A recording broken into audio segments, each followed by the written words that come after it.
Come, Holy Spirit, fill my heart. Come, Holy Spirit, set me apart. Come, Holy Spirit, to you I pray. Come, Holy Spirit, show me the way. Come, Holy Spirit, fill my heart. Come, Holy Spirit, and melt me now. Come, Holy Spirit, and mold me now. Come, Holy Spirit, and use me now. Pour out your grace upon this place. I feel your healing touch, warm embrace.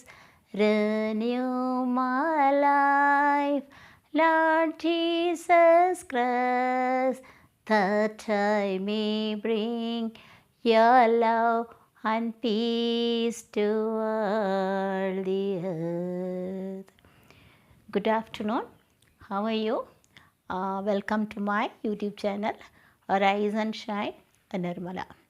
ஓகேங்க, இந்த வீடியோவில் நான் நேற்று கொடுத்த அதோடைய தொடர்ச்சி, அதாவது Old Testament of the Holy Bible, the book of first Samuel, அதில் சாப்டர் 2. அந்த சாப்டர் 2ல் நேற்று எப்படி கடவுள் சாமுவேல்கிட்ட பேசுகிறாருன்னு பார்த்தோம் இல்லைங்களா? அப்போ கடவுள் சாமுவேல்கிட்ட சொல்கிறாரு, ஏலியின் குடும்பத்தை நான் தண்டிக்க போகிறேன். காரணம், அவரோட மைந்தர்கள் பாவம் செய்தார்கள். அதை ஏலி சரியாக கண்டிக்கவில்லை. அதனால் அந்த குடும்பத்தை நான் தண்டிக்க போகிறேன். இதிலிருந்து அவங்க தப்பிக்க முடியாதுன்னு சொல்கிறாங்க இல்லைங்களா? இப்போ நம்ம பார்ப்போம். அந்த இதில் 24வது வருஷம், இந்த சாப்டர் 2, த வேர்ஸ் 24, அந்த 24வது வருஷத்தில் என்ன சொல்லப்படுதுன்னு சொன்னாக்கா, ஏலி தன்னுடைய மைந்தர்களை பார்த்து சொல்கிறாரு, நீங்கள் பாவம் செய்து விட்டீர்கள். இந்த பாவ செய்தியானது ஆண்டவரின் மக்களிடையே பரவியுள்ளதை நான் அறிந்தேன். நீ வேண்டாம் மக்களே. If any man sin against another man, God can defend him. But if a man sin against God, who will defend him? அப்போ ஒரு மனிதன் இன்னொரு மனிதருக்கு எதிராக பாவம் செய்யும்போது யாராவது கடவுளிடம் பரிந்து பேசி அந்த கடவுளால் காப்பாற்றப்படுவான். ஆனால் ஒரு மனிதன் கடவுளுக்கு எதிராக பாவம் செய்யும்போது யார் அவனை காப்பாற்றுவார்? இதுதான் ஏலி தன்னுடைய மைந்தர்களை பார்த்து சொல்கிறார். அப்படி கடவுள் ஒரு ஒரு பியாண்ட் த லிமிட், அவருக்கு அதை பொறுக்க முடியாத அதை பொறுமை எல்லை மீறி சினமுற்று அந்த குடும்பத்தை இஸ் ஹை ப்ரீஸ்ட் இல்லைங்களா? ஏலி ஒரு ஹை ப்ரீஸ்ட், தலைமை குரு. ஸோ அப்படிப்பட்ட அவருடைய அந்த குடும்பத்தில் அழிக்கிறதுனாக்கா, he's going to destroy the house of Eli, the high priest. அப்படின்னா அந்த மைந்தர்கள் என்ன பாவம் செய்தார்கள் போது, இந்த மைந்தர்கள் ஓஃப்னி பினகாஸ், இவங்க 2 பேர் என்ன பண்ணுறாங்களா, அவங்களும் ப்ரீஸ்ட்டுங்க தான், குருக்கள் தான். இப்போ அவங்க என்ன பண்ணுறாங்கன்னா, ஷீலோவில் இஸ்ராயல் மக்கள் பல இடங்கள்லேருந்து ஷீலோவில் கடவுளுக்கு பலி செலுத்துவாங்க. அதுதான் மிருகங்களை, விலங்குகளை பலி கொடுப்பாங்க.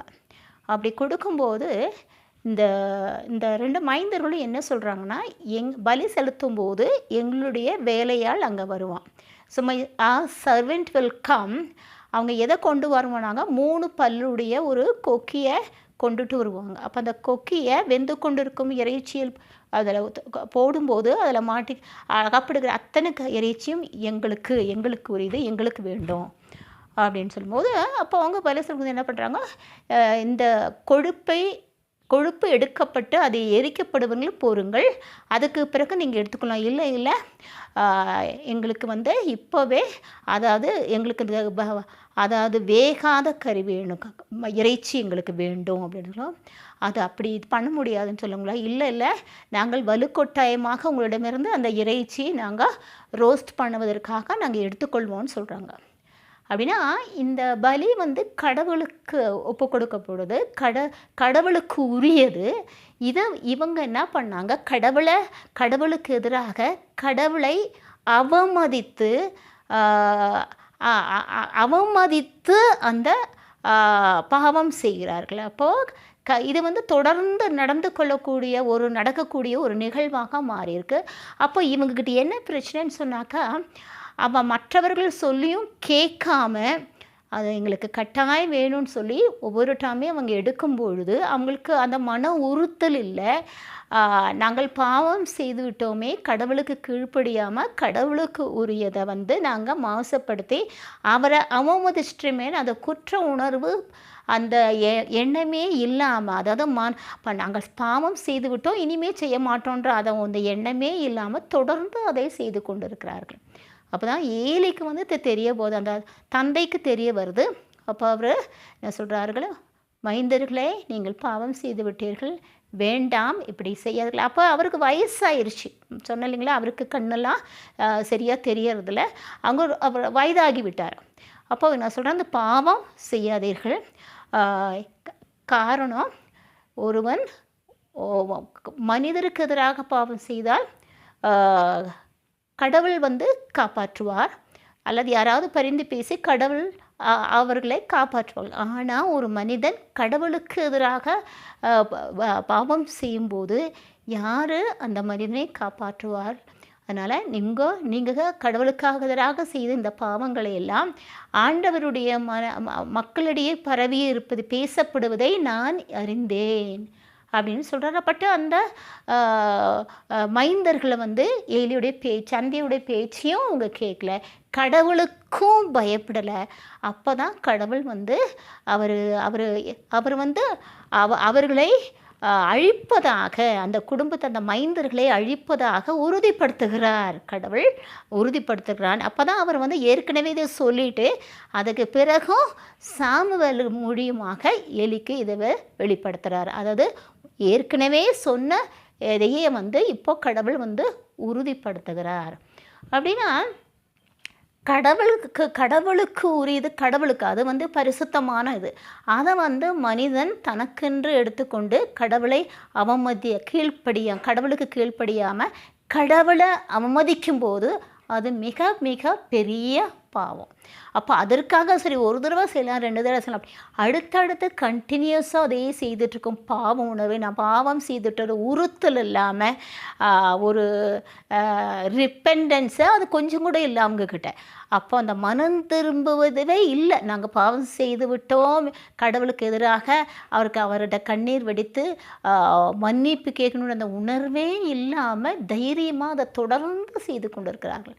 கடவுள் அதுதான் தன்னுடைய ஒரு பொறுமை, அதாவது ஒரு எல்லைக்கு மேலே மீறி போகும்போது தான் அவர் வந்து கடவுள் என்ன செய்கிறாரு, அந்த ஏலியின் குடும்பத்தை தண்டிக்கிறாரு. இதுதான் வந்து சாமுவேல் வழியாக ஏலிக்கு தெரியப்படுத்துகிறார்.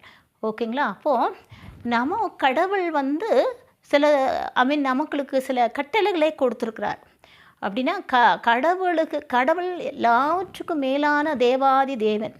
அப்புறம் நம்ம வந்து ஆராதனைக்குரிய இந்த பிரபஞ்சத்தில் எல்லா விதமான ஆராதனைக்கும் உரியவர் கடவுள் ஒருவர் தான். அப்போது அவரை ஆராதித்து அவரை வணங்கி அவருக்கு கீழ்ப்படிந்து அவருடைய பரிசுத்த நாமத்தை நம்ம போற்றி நமக்கு நன்றி கூறுவது தான் நம்மளுடைய கடமை. ஆனால் கடவுளுக்கு பிடிக்காததை கடவுளுக்கு கீழ்ப்படியாமல் ரொம்ப தைரியமாக நம்ம பாவம் செய்யும்போது நிச்சயமாக நமக்கு என்ன ஆகும், அந்த வினகாசுக்கும் அவனுக்கும் நடந்து தான் நமக்கும் நடக்கும். காரணம் என்னென்னா, கடவுள் மிகுந்த பொறுமை உள்ளவர், மகா இரக்கம் உள்ளவர், பேரன்பு கொண்டவர். பட் ஒரு எல்லை மீறி போகும்போது நம்ம தண்டனைக்குரிய உள்ளவர்களாக மாறிவிடுகிறோம். கடவுள் நிச்சயமாக கண்டித்து திருதுகிறார். நம்மளுடைய ஆண்டவராக இயேசு நமக்காக கடவுள் தந்தையாம் கடவுள் பரிந்து பேசுகிறார். ஆனால் ஒரு எக்ஸ்ட்ரீம் மேலே போகும்போது நம்ம என்ன ஆகும், நித்திய ஆக்கினைக்கு உள்ளாக தீர்க்கப்படுவோம். அதனால் இந்த மாதிரி அதாவது கடவுளுக்கு பிடிக்காததை நம்ம கடவுளுக்கும் நமக்கும் பார்த்திங்களா, அவங்க இறைச்சி அதுதான் அவங்களுக்கு ரொம்ப முக்கியம். அப்போது அந்த பலி செலுத்துவது கடவுளுக்குரியது. அதை அந்த கொழுப்பு எரிக்கப்படுவதற்காக அந்த லேவியர் புத்தகத்தில் இருக்கும் எப்படி பலி செலுத்த வேண்டும், எப்படி இந்த கொழுப்பு எரிக்கப்படும், இது எல்லாமே அங்கே சொல்லப்பட்டிருக்குது. அப்போது அதற்கு இதெல்லாம் தெரிஞ்ச ஒரு குருக்கள் இவங்க. இதெல்லாம் தெரிஞ்சும் இந்த மாதிரி பாவங்கள் செய்திருக்கலாம். ஸோ கடவுளுக்கும் நமக்கும் இடையில எந்த ஒரு இதுவுமே நமக்கு தடையாக வரக்கூடாது. அப்போ கடவுளுடைய சினத்துக்கு நம்ம ஆளாகிவிடும். ஓகேங்களா? இப்போது நான் ஒரு சிறு பாடலுடன் இந்த வீடியோவை முடிச்சுக்கிறோங்க. ஓகேங்களா? Jesus, what a wonder you are. You are so gentle, so pure and so kind. You shine like a morning star. Jesus, what a wonder you are. Jesus, what a wonder you are.